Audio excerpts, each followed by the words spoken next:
الحمد لله حمدا بالغا ونشكره شكرا جزيلا ونشهد أن لا إله إلا الله محمدا عبده ورسوله. أما بعد، فرئيس هذه الحفلة المباركة الميمونة والحاضرون الكرام، موضوع حديثي في هذه الحفلة السعيدة من يمنعك مني. خرج رسول الله صلى الله عليه وسلم في غزوة. هل تعرفون ما هي الغزوة؟ لعلكم تعلمون أن المسلمين كانوا يخرجون للجهاد في سبيل الله، وكانوا يقاتلون المشركين والكفار بوجه الله تعالى.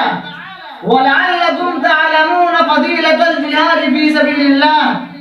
وكان النبي صلى الله عليه وسلم يخرج أحيانا مع المسلمين، وأحيانا يمكث في المدينة لشغل أو مصلحة، ويبعث جندا من المسلمين.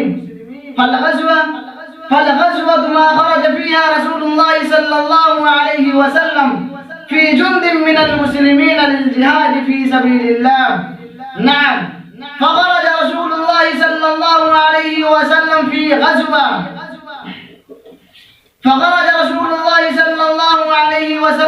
غزوة.